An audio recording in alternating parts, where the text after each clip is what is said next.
Nouveau rendez-vous avec l'actualité sur Congo 26 Télévision, les grands titres de ce 19h30.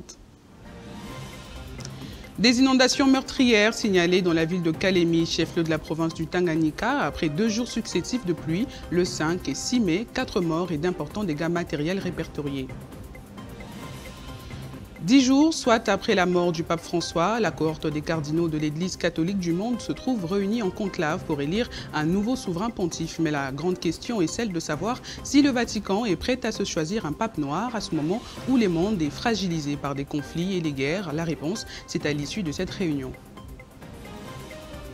En sport, à l'UEFA Champions League, le FC Barcelone a vu son espoir s'envoler après sa défaite devant Inter de Milan dans un duel interdit aux cardiopathes. À ce soir, Paris Saint-Germain reçoit Arsenal dans une autre demi-finale pour une qualification au final de cette compétition. Voilà tout pour les grands titres. Madame, Monsieur, bienvenue. La ville de Kalemi, dans la province du Tanganyika, a été durement frappée par des fortes inondations causées par des pluies intenses entre les 5 et 6 mai. 4 morts ont été recensés et d'importants dégâts matériels signalés, notamment dans les quartiers d'Ave, Kabalo et Lukunga, suite au débordement des rivières Kalemi et Lubouye. Après environ 4 mois dans la brousse à cause de l'agression rwandaise, les déplacés de Misinga dans le territoire de Walikale au nord Kivu regagnent progressivement leur village. Les habitants avaient fui l'avancée vers Rusambabu après l'occupation de Boulouessa, chef-lieu du regroupement Ikolo. Les détails avec Steve Boniemé. Selon plusieurs témoignages, ces retours progressifs de la population n'annoncent pas le rétablissement de la paix dans cette contrée. À titre de rappel, la majorité des déplacés a trouvé refuge dans la forêt, une autre partie dans le groupement Isala contrôlé par les patriotes résistantes de Wazalendo et d'autres encore dans les territoires voisins de Lubero. Cependant, au regard de conditions de vie imposées à cette population dans la brousse, elle s'est résolue de regagner le village malgré l'insécurité qui persiste dans la zone. Pas de savon, pas d'aisselle, pas de médicaments, les ressortissants de Misenga vivent l'enfer. Les calvaires est loin de prendre fin pour ces retournés qui font face à une précarité extrême, manquant de tout. L'accès aux services sociaux de base demeure un sérieux problème, les soins de santé primaires est un casse-tête, le produit de première nécessité sont inexistants, les écoles sont toujours fermées. Entre-temps, les terroristes du FC M23 contrôlent toujours Bouloueza pendant que les Wazalendo sont à Rusamambu, des localités proches de Misenga. Pour sa contribution d'1 million de dollars au profit des efforts de guerre dans l'est de la RDC, l'Office de gestion du fret multimodal OGFREM a été honoré par le Conseil universel de la paix des nations et des continents. Cet établissement public a reçu un trophée, une médaille et le titre dénommé Paix durable lors d'une cérémonie organisée ce mercredi dans les locaux de son siège national Kinshasa-Gombe. C'est au nom de l'ensemble du personnel de l'Office de gestion du fret multimodal que le directeur général William Kazumba Mayombo a reçu ces prestigieux trophées pour la paix et une médaille en reconnaissance de la substantielle contribution de l'OGFREM à hauteur d'1 million de dollars pour l'effort de guerre le 6 février dernier. Le Conseil universel pour la paix des nations et des continents, CULPAC, a voulu, via son directeur général, Daniel Saïtou Bako, encouragé par ses gestes, le dynamique du gestionnaire au quotidien de l'OGFREM, William Kazumba Mayombo, en présence de la représentante de la MONUSCO, Catherine Nwidge, de la marraine de la paix, Liliane Temouni, du conseiller diplomatique du CULPAC, Patrick Salaga, et du conseiller du gouvernement en matière de transport. Je vous présente les trophées de la paix durable. Vous avez des rameaux sur la globe terrestre et là-bas vous avez la République démocratique du Congo qui est le pays solution dans l'avenir. Donc c'est la raison pour laquelle aujourd'hui, devant cette auguste assemblée, Monsieur le directeur général, je vous décerne ces trophées au profit de votre entreprise étatique. Dans son monde de circonstances, le directeur général de l'OGFREM a rendu un vibrant hommage au président de la République, Félix Antoine Tshisekedi Tshilombo, pour ses efforts politiques et diplomatiques en vue de restaurer la paix en RDC, ce avant d'inviter la jeunesse à s'enrôler dans l'armée pour défendre la patrie. Tous ces efforts déployés par le chef de l'État pour instaurer une paix durable en République démocratique du Congo consolider la souveraineté nationale, matérialiser l'intégrité territoriale de notre cher et beau pays, sans oublier son engagement inlassable dont il ne cesse de faire montre pour l'entretien des relations de bon voisinage avec tous les pays limitrophes. Je tiens également à saisir cette opportunité pour exprimer au Conseil universel pour la paix toute ma reconnaissance pour l'honneur fait à l'OGFREM ainsi qu'à ma modeste personne en m'accordant cette occasion pour placer un mot appelant à la paix, l'unité, la solidarité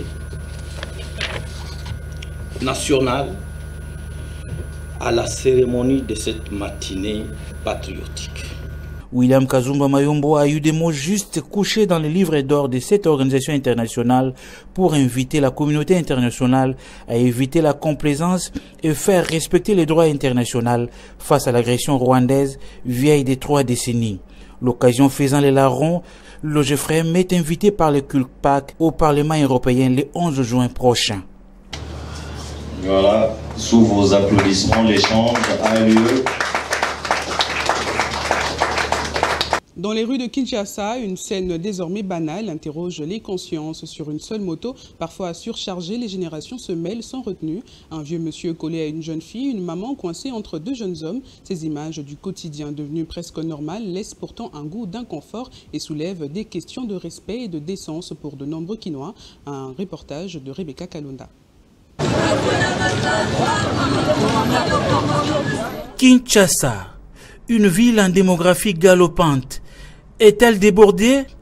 Chaque matin, chaque soir, la ville s'emballe dans une course folle contre l'heure et l'insuffisance des moyens de transport. Pour beaucoup, une seule option s'impose. Monter sur une moto, à défaut de mieux. Le taxi-moto, devenu une alternative, est désormais la monture quotidienne des milliers de Kinois. Rapide, certes, mais à quel prix? Confort et dignité s'effacent derrière l'urgence d'arriver à destination. Sur une seule selle, 2, parfois 3 inconnus s'entassent. Des scènes troublantes, voire choquantes, se multiplient à vue d'œil. Un vieux monsieur serré contre une jeune fille. Une maman bloquée entre 2 jeunes garçons. Ces quotidiens soulèvent l'indignation silencieuse d'une population qui, par manque de choix, s'habitue à l'inacceptable. Le regard se détourne, mais le malaise, lui, reste collé aux selles des motos. Lorsque les routes se dégradent, le corps se rapproche malgré eux, dans des positions parfois indécentes. Cette promiscuité forcée ne dérange pas seulement ceux qui observent, mais surtout ceux qui la vivent. Humiliation, inconfort, sentiment d'insécurité, le transport devient une atteinte à la dignité humaine. Face à ces désordres silencieux, les autorités restent souvent immobiles. Pourtant, des solutions existent. Régulation stricte du nombre des passagers, contrôle des tarifs et surtout renforcement des transports publics. Car ici, il ne s'agit pas seulement de bouger les gens, mais de respecter leur humanité. Le taxi-moto a pris le pouvoir faute d'alternative. Mais si rien n'est fait, il continuera de rouler sous la dignité d'un peuple en mouvement. Décideurs publics, c'est possible de revenir aux valeurs. Agissez, il est encore temps.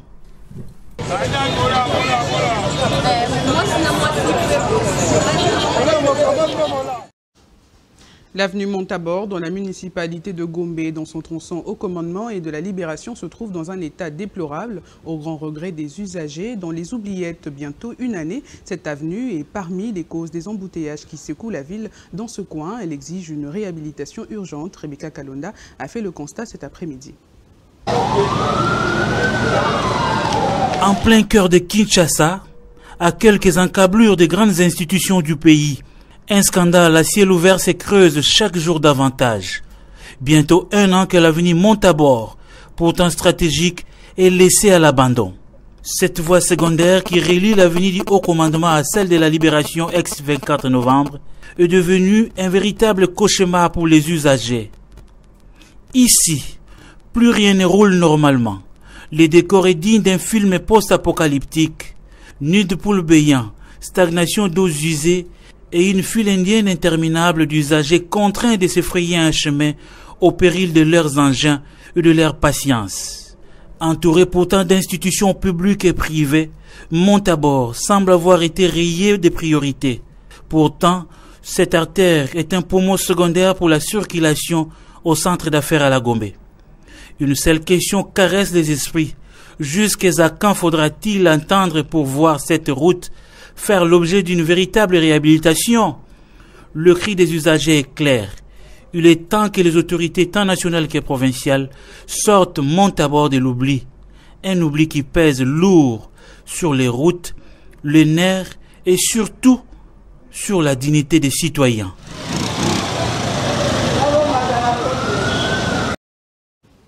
En culture, Deborah Chimpaka Moulanga, connue sous le nom de Rebo Chulo, est convoquée ce jeudi 8 mai au bureau du Conseil supérieur de l'audiovisuel et de la communication pour atteinte aux bonnes mœurs. Un communiqué signé par le régulateur du secteur audiovisuel du pays fait suite à la vitalité d'un extrait de sa chanson publié sur les réseaux sociaux jugée contrainte aux normes éthiques et légales en vigueur en RDC. Ouverture ce mercredi 7 mai 2025 au Vatican du conclave pourront conduire à l'élection du successeur du pape François. 133 cardinaux potentiels électeurs venus de tous les horizons séjournent au siège de la religion catholique romaine depuis le début de la semaine en cours. Afin de prendre part à cette cérémonie, avoir les 2/3 du suffrage exprimé, c'est la ligne à franchir pour être élu nouvel évêque du Rhum. Vu son caractère discret, les électeurs sont occupés de tout contact avec l'extérieur. Il faut signaler que contrairement aux années précédentes, le continent africain compte cette fois-ci une dizaine de cardinaux et électeurs. Ce conclave se tient au moment où le monde est fragilisé par les guerres et les conflits. Fin de l'aventure pour le FC Barcelone en Ligue des Champions League de l'UEFA. Pourtant, les choses semblaient s'emballer aux ultimes minutes de la partie. Le club catalan a trébuché devant l'Inter de Milan dans la soirée du mardi en s'inclinant par le score de 4-3 dans la prolongation. À suivre également ce soir l'autre demi-finale qui va opposer tout à l'heure le Paris Saint-Germain à Arsenal. Deux autres clubs qui ont joué la semaine dernière en Angleterre, une rencontre qui s'est soldée par la victoire du PSG. Et c'est la fin de cette édition. Je vous rappelle ses principaux titres. Des inondations meurtrières signalées dans la ville de Kalemi, chef-lieu de la province du Tanganyika, après 2 jours successifs de pluie, le 5 et 6 mai, 4 morts et d'importants dégâts matériels répertoriés. 10 jours, soit après la mort du pape François, la cohorte des cardinaux de l'Église catholique du monde se trouve réunie en conclave pour élire un nouveau souverain pontife. Mais la grande question est celle de savoir si le Vatican est prêt à se choisir un pape noir à ce moment où le monde est fragilisé par des conflits et les guerres. La réponse, c'est à l'issue de cette réunion. En sport, l'UEFA Champions League, le FC Barcelone a vu son espoir s'envoler après sa défaite devant Inter de Milan dans un duel interdit aux cardiopathes. Et ce soir, Paris Saint-Germain reçoit Arsenal dans une autre demi-finale pour une qualification en finale de cette compétition. Excellente suite de programme sur Congo 26 Télévision, la chaîne de l'unité nationale.